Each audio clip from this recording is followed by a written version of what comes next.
तो इससे पहले हमने देखा था कि सॉलिड क्या है, क्रिस्टलाइन सॉलिड क्या है और एमोर्फस सॉलिड क्या है।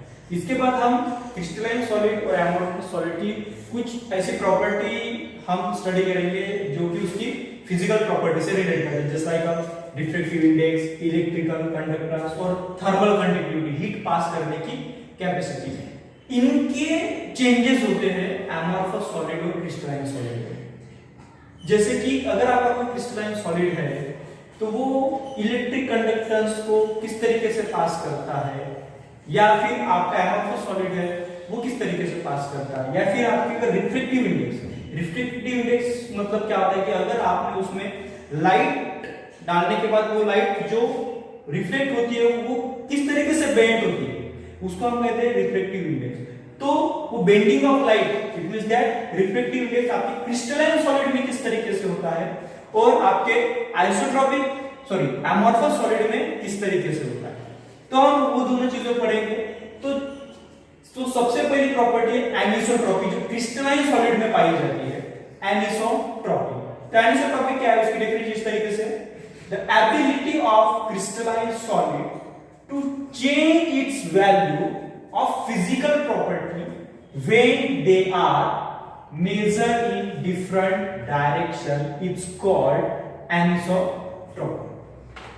तो ध्यान देने की बात यह है कि क्रिस्टलाइन सॉलिड की एबिलिटी है कि वो क्या कर सकता है, change the value of physical property, जो उसकी फिजिकल प्रॉपर्टी है उसकी वो वैल्यू चेंज कर सकता है। मतलब एक ही क्रिस्टल है, एक ही क्रिस्टल है, वही क्रिस्टल उसी के अंदर अगर आप रिफ्रैक्टिव इंडेक्स देख रहे हैं एक डायरेक्शन से तो कुछ अलग आएगा, अगर आप इस डायरेक्शन से देख रहे हैं तो रिफ्रैक्टिव इंडेक्स की वैल्यू कुछ आएगी, और इस डायरेक्शन से देख रहे हैं तो कुछ आएगी, मतलब अलग अलग आएगी।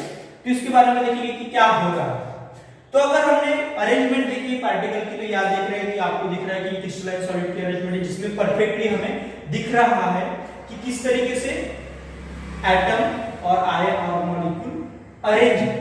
तो अगर मैं देखूं कि अगर मैंने लाइट पास कर दी यहां से नीचे से ऊपर, लाइट पास कर दी, ये पहला वे है मेरा ए।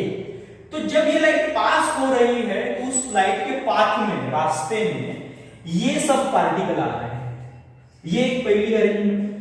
अगर इस क्रिस्टल को मैं इस जगह से देखूं और यहां से अगर मैं पास कर दूं, ये मेरा बी पाथ है, बी वाला रास्ता है।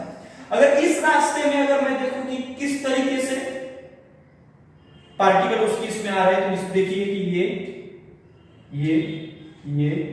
और ये इस रास्ते में आने वाले पार्टिकल की अरेंजमेंट कुछ अलग है, और इस रास्ते में आने वाले पार्टिकल की अरेंजमेंट कुछ अलग है। तो इसकी वजह से जब लाइट इस पाथ से जाएगी तो रिफ्रैक्टिव इंडेक्स की वैल्यू कुछ x देगी, जो भी नंबर रहेगा। अगर लाइट इस तरीके से जाएगी तो यहाँ x डैश मतलब अलग है। मतलब जो क्रिस्टलाइन सॉलिड होते हैं उसमें परफेक्टली अरेंज ऑर्डर रहता है एटम, आयन और मॉलिक्यूल का। इसकी वजह से जब हम डिफरेंट डायरेक्शन में वो फिजिकल प्रॉपर्टी चेक करते हैं तो हमें अलग अलग मिलती है, क्योंकि उसमें ऑर्डर जो है परफेक्ट। जैसे कि हम शादी का एग्जांपल लेते हैं, अगर कोई हम शादी के हॉल में गए, शुरू है प्रोग्राम, तो अगर उसमें डिवाइडेशन है, चेयर लगा के कहीं पे जेंट्स है, लेडीज है और चिल्ड्रन है, अगर हम एक डायरेक्शन में देखें क्योंकि परफेक्टली अरेंज है, एक डायरेक्शन में देखें तो पूरे जेंट्स दिख रहे हैं, मेन दिख रहे हैं, एक डायरेक्शन में देखें तो पूरे वुमन दिख रहे हैं, एक डायरेक्शन में देखें तो पूरे चिल्ड्रन दिख रहे हैं। ओके, तो ये परफेक्टली अरेंज है। तो जब हम एक डायरेक्शन में देखेंगे तो हमें कुछ अलग वैल्यू मिलेंगे, हाँ यहाँ पे मेन है, यहाँ भी वुमन है और यहाँ पे चिल्ड्रन है। उसी तरीके की केस यहाँ पे क्रिस्टलाइन में कि जब हम अलग अलग डायरेक्शन से ये फिजिकल प्रॉपर्टी चेक करते हैं तो हमें अलग अलग वैल्यू आती है, क्योंकि अलग अलग डायरेक्शन में एटम आपको दिख रहे कि ये परफेक्टली इस तरीके से, यहां पे जाए तो इस तरीके से, इसलिए वैल्यू अलग है। और इस प्रॉपर्टी को हम कहते हैं एनिसोट्रॉपी। क्या कहते हैं? एनिसोट्रॉपी। तो चलिए, और एनिसोट्रॉपी हम क्रिस्टलाइन में देखी जाती है। अब बात करते हैं आइसोट्रॉपी की। तो आइसोट्रॉपी की डेफिनेशन है the ability of amorphous solid to show identical physical property when measuring different direction। Identical मतलब सेम, नो चेंज। ओके, जब हम वही चीज एमोर्फस में देखते हैं, एमोर्फस जिसमें पार्टिकल की अरेंजमेंट कोई ठीक तरीके से नहीं है, कुछ भी तरीके से है, कोई पार्टिकल कहाँ है तो कोई पार्टिकल कहाँ है।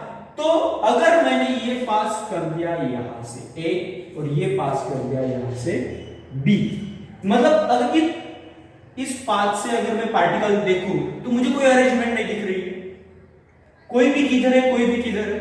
और इस पाथ से देखूं तो वही चीज यहां पे हो रही है कि इस तरीके से भी क्या हो रहा है कि यहां पे भी मुझे कोई अरेंजमेंट नहीं दिख रहा है। तो जब मैं लाइट यहां से पास करता हूं तो अगर मुझे यहां पे x वैल्यू आती है, रिफ्रैक्टिव इंडेक्स आता है, तो उसी तरीके से यहां पे भी मुझे वैल्यू x आती है। तो हमने शादी का एग्जांपल लिया था, अभी शादी का प्रोग्राम शुरू था, इसलिए सब अरेंजमेंट में बैठे थे, सबको शादी खत्म हो गई, सब खाना खाने के लिए चले गए। अगर खाना खाने की जगह पर आप जाके देखेंगे तो आपको ऐसा दिखेगा क्या कि मेन एक तरफ है, वुमन एक तरफ है, चिल्ड्रन नहीं होगा।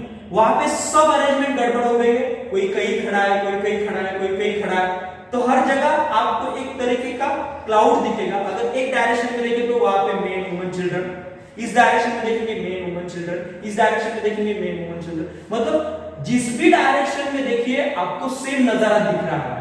उसी तरीके से जैसे कि अमॉर्फस सॉलिड में अगर आप जिस भी पाथ से देखेंगे आपको क्या मिलेगी, वैल्यू सेम मिलेगी।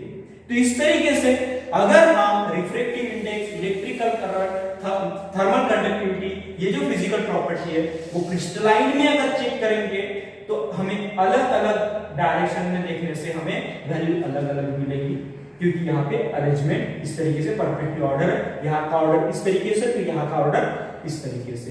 लेकिन वही चीज अगर हम एमॉर्फस में देखेंगे तो यहाँ पे कोई ऑर्डर नहीं, यहाँ पे भी जाओ तो गड़बड़ ऑर्डर है, यहाँ पे भी जाओ तो गड़बड़ ऑर्डर है, लेकिन हमें वैल्यू सेम मिलेगी। तो एनिसोट्रॉपी मतलब जिसमें वैल्यू अलग अलग आती है वो क्रिस्टलाइन शो करेगा, और आइसोट्रॉपी मतलब आइडेंटिकल वैल्यू आएंगी और वो आपका एमॉर्फस। ठीक है, थैंक यू।